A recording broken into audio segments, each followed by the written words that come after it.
Hey, worship teams, welcome back to the worship team hangout. So glad to have you guys. We're here on Periscope. If you're watching us streaming, great to have you. If you're watching here on YouTube, Facebook, Twitter, it is a great day. Today is September the 19th, 2015, with Chris Vacher, I think, and Yeah, you he's got with it. us today. Is that how you pronounce your name, Chris? Yeah, Vacher? Chris Vacher. Good job, Brandon. Hey, thanks. I would have no better teacher than this man right here. Beautiful man, Rich Kirkpatrick. Rich, how you doing today? You're watching us I'm stream. doing Great good. to have you. If you're awesome, you're on YouTube. Let's see. We got to make sure something else before we get going. That we have some other audio things going on. I want to make sure that you don't have any other YouTube windows open or anything. Hey, thanks. I would want to better teacher than this Yes, man right I'm here. quitting everything else. Was it mine? Yeah, Chris, you have your other web pages shut down? There we go. Sorry. All right, I'm great, over no here. problem. Hey, he just wanted to watch us twice, but that's good. So anyway, hey, great to have you guys. Again, today is September the 19th. No, it's not. I feel like school's already started because school's like another week away, and I keep thinking, man, we're in September. Our little 5-year-old's like going nuts. But no, sorry, guys. Today is August the 19th. Great to have you. We have a fantastic show for you. Be sure coming up on September the 2nd is our season finale with none other than Sarah Kelly. Sarah's going to be coming back with her beautiful voice and going to be sharing some oodles of fun. And Rich, hopefully you'll be with us as well. And he knows Sarah. And speaking of Rich, he will help us kick off season 4, Quattro, on September the 16th. So be sure to watch for that as we got some more topics on worship team, worship leading stuff for you. If you want to hit us up today on Twitter, be sure to get us at WorshipTT. Again, at WorshipTT. And also hashtag Worship Team Hangout. So let's get right to it today. We have our special guest, Chris Vacher.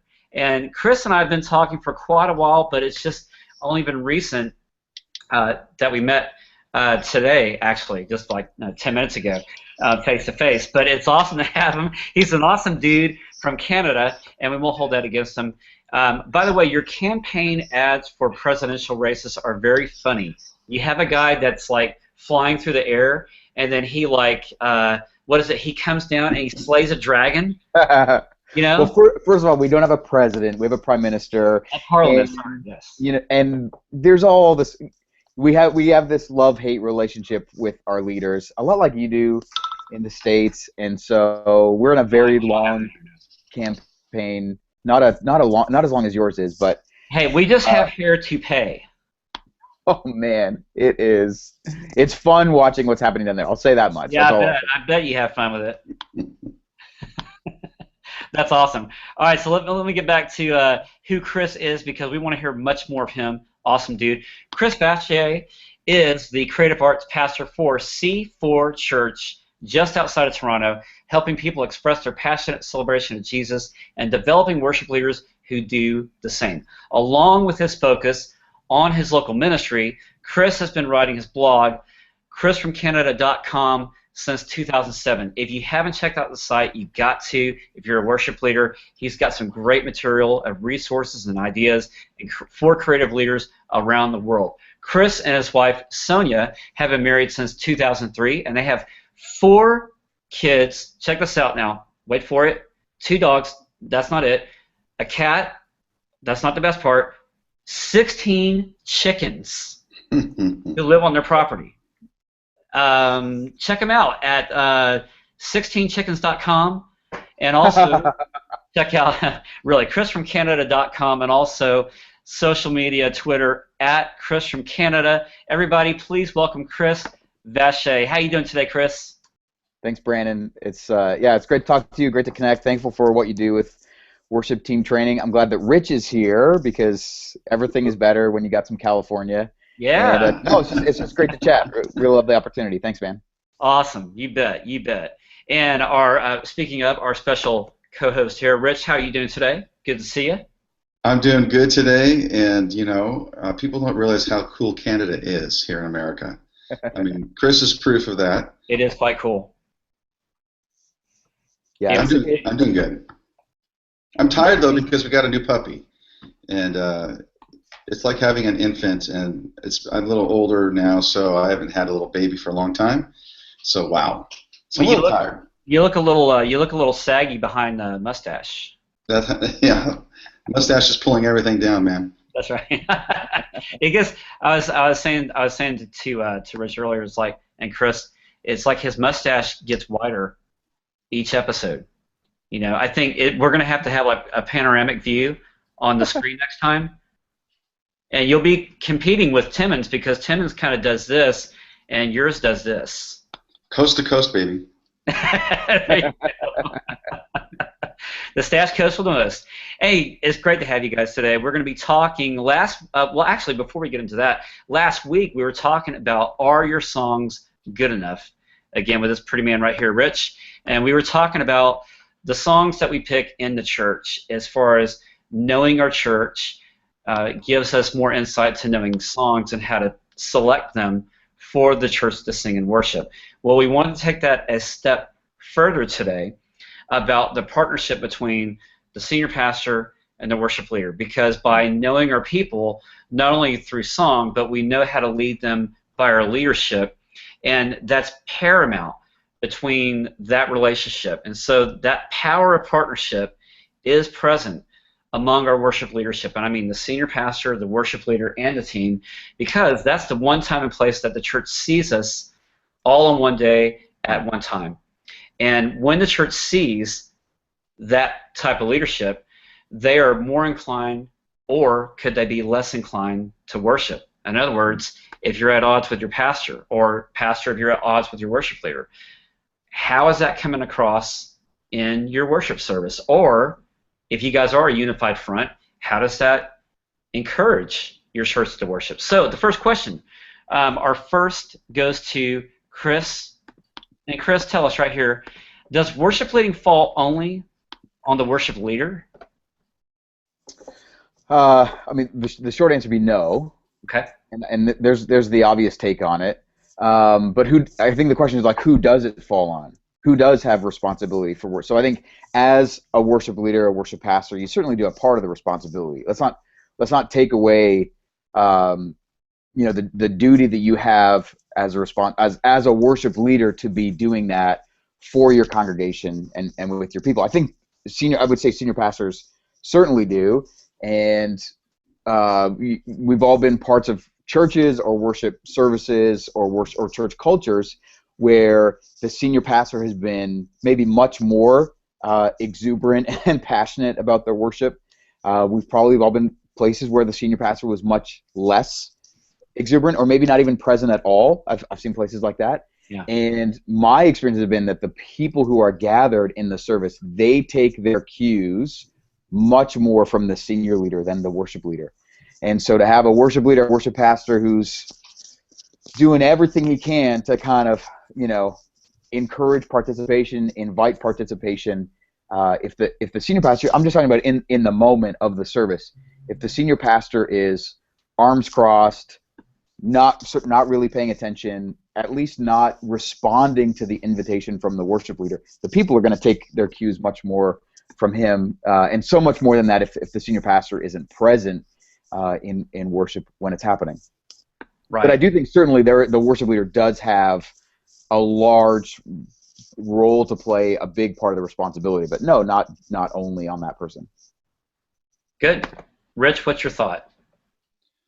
Well, I could just cut and paste what Chris said, but I won't because he's got chickens and I don't. So, but I really think the idea here is the platform isn't the only place of leadership when it comes to worship, because all the things that a senior leader would do behind the scenes, even if he's not present, are helping the leadership of the church, which of course worship would be one of the most important components of what you do. You meet every week. It's got, it's the most visible public thing that a church does. It's the gathering point. It's the sending point. It's where funds are taken in. I mean, you look at all the list of things that weekend is, and of course, a senior leader who is in partnership with not necessarily every logistic, but who has leadership over that, it will not only present, like what Chris says, I had a pastor who used to read his notes in the front row and it was not engaged at all. And he didn't meet you. He was the greatest guy in the world. He just was a book guy and figured, okay, no, I do this part, Rich, you do this part. But behind the scenes, we met a lot. So he was still leading. He was still helping me. And even though it's helpful in the moment to be have your senior leader model, it's also good for him to be able to come in and worship himself and not have, just as a person. But anyway, so the platform, I'd just say, if you look at it this way, the platform that we have on Sundays where we lead from is not the only place of leadership. So in that case, it's paramount that there's a partnership, I think, and that makes it more effective, more unity in the church, more when that partnership isn't, and I think that's, so you have these two issues, what's done publicly, which I agree with Chris, that could be help or hurt a little bit depending on your church, but also, does the senior leader even care about what happens on Monday, Or even before Monday, right? Or Sunday night after late service. Yeah. After the offering's taken in, the numbers there, whatever. There you go. Then it's a different staff meeting. Yeah, I mean that relationship with senior pastor, worship leader, however it works, whatever the state of that relationship is becomes pretty evident on Sunday morning. And thankfully, I've had a run of great relationships with my senior pastors. So I'm super thankful. I know that's not always the case, especially for people who are in full-time staff roles as the worship pastor. They don't always have a great relationship, and yet, they love their church. They love what they get to do on Sundays. They love the teams of people they're serving with, and just for whatever reason, there's difficulty there with their senior pastor. And the leadership of the worship ministry is going to happen Monday to Thursday, Monday to Friday, whatever your schedule is, and it's for sure going to come out on Sunday. And that state of that relationship, I think, is pretty obvious to be seen on Sundays when people gather. So I was going to say I had one pastor who in the back would always come and evaluate the worship from the back. And so encouraged him to sit in the front, and he actually found out people were singing. Mm-hmm.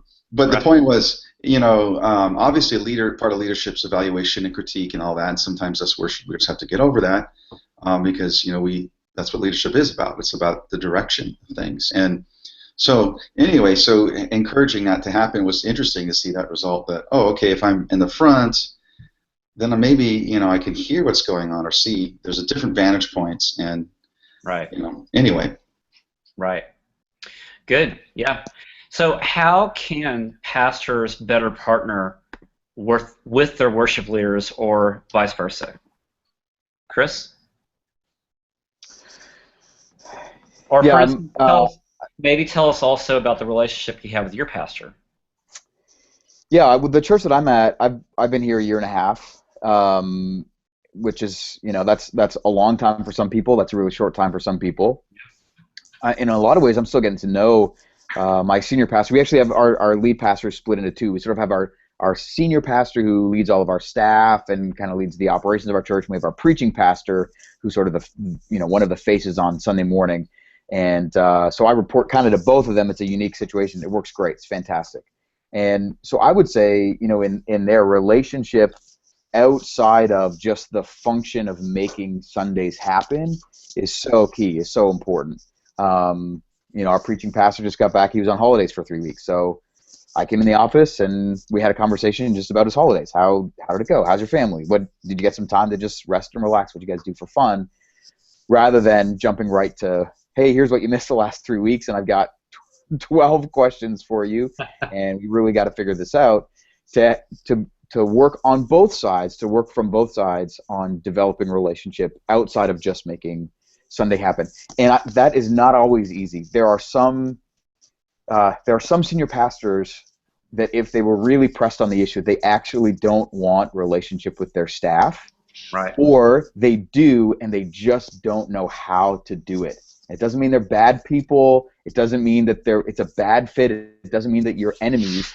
It just means that the things that are happening in their world, and they're just kind of not really aware sometimes how needy the worship people might be. And I think we need to acknowledge that this is not all just on the senior pastor side. There is a role for the worship leader to play in developing a relationship with senior pastor. Building trust with your senior pastor is huge. And I have conversations with a lot of worship leaders who, they've got difficult relationships with senior pastors. They're complaining about what's happening. They're feeling beat down.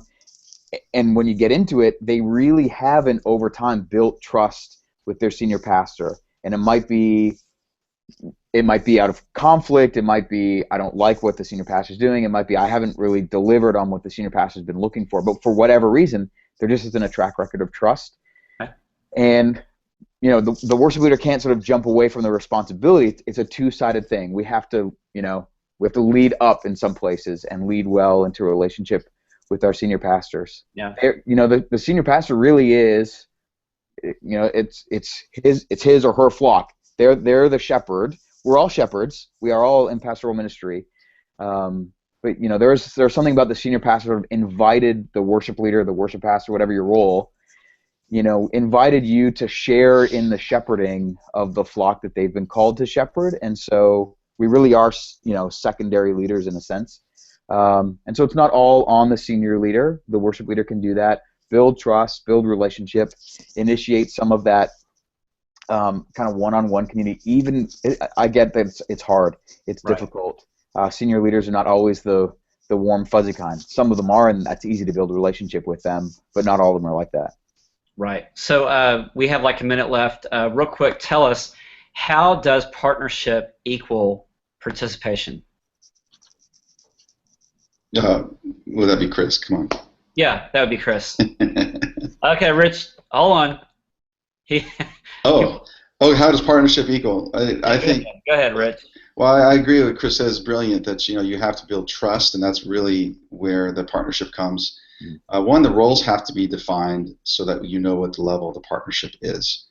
So what I would say is, partnership equals healthy view of what your roles are and accountability to live those out. In essence, if you're under shepherd, then that's what your role is. Right. A lot of times worship leaders don't know what that role is, and that's where the difficulties do come. Good. Chris, how about you? Yeah, I'm huge on participation, so we make no apologies here. Like, we want people to sing, we want people to engage, like, not just sing, but sing loud. Bring it. We preached Psalm 95 2 Sundays ago. It was like this, like, you got to sing, shout, everything. Just give it all. And if you can get to an agreement with your senior pastor, whatever participation means from the congregation, it might not mean that, but whatever it means for the two of you together, if you're in agreement, pulling in the same direction, even in sort of difficult relationships, results will be way bigger than you'll be able to pull off on your own if you're trying to pull your congregation in a way that your senior pastor isn't on board with. Right. Good. Awesome. Chris, thanks, man. Well, it's time to wrap up. Unfortunately, that's all the minutes that we have on this episode. But gosh, it was so awesome to have both of you here. Chris, thanks so much for being with us today. Really appreciate your time and your ministry. You're welcome. Thanks for inviting me. Really appreciate it. Yeah, let's have you back because this was too quick. And your chickens. Happy to. You want the chickens on the podcast? Yeah, sure. That'd be great. Yeah, we'll do it from home next time with chickens. No problem. That's awesome. And Rich, thank you as well, my man, for being with us, sitting here in the seat. Absolutely. Awesome. Yeah. Guys, be sure if you want more on this, Tony Guerrero and I are going to be hosting a webinar coming up on September the 3rd. That's just in a few weeks. We have the sign-up registration links going out soon, not yet, but they will be posting. So be sure to check us out. You can go to worshipteamtraining.com/events. And you can find all the information there. We'll be posting that up later this week. And we hope to have you. Be sure to come back September the 2nd, just the day before our webinar. Sarah Kelly to close us out on Season 3, Psalms, Hymns, and Spiritual Songs. And then to help us kick off Season 4, again, the man behind the mask. Rich Patrick will be with us back one more time. And then we're going to have Chris Vacher. I always have fun saying that name because... And I'm so sorry. I said Vacher. I've been saying Vacher for that's like the English way, the wrong way of saying it. Trust me, that's not the worst than people have done with the That's right. Well, but we got it right on this show, so that's good. Awesome. Well, Chris, thanks again for joining us today, bro. It's great having you. Thanks, Brandon. Thanks, everybody. Yeah, you bet, man. And guys, be sure to hit us back up at WorshipTT on Twitter, and also be sure to say shout out like Barry Westman did. Shout out to you, Barry. Thanks, Bubba, because we all know you. Everybody knows you. Everybody knows Barry. But it's great to have you today, tweeting and everything, so thanks for that. Guys, thank you for your questions, comments, and emails. Be sure to join us back at worshipttraining.com. Find us on Facebook, Instagram, and Twitter. And we pray that in the leading of your worship that God is just uniquely, He's created you specifically for your church. And our prayers with you as you partner with your pastor and pastors, that you partner with your worship leader and you find that path of ministry. That is the best way to go to help encourage the leading of worship in your church. Guys, thanks so much for being with us this week. We love you. We'll see you back in the next 2 weeks with Sarah Kelly. Take care and have a great one. Bye-bye.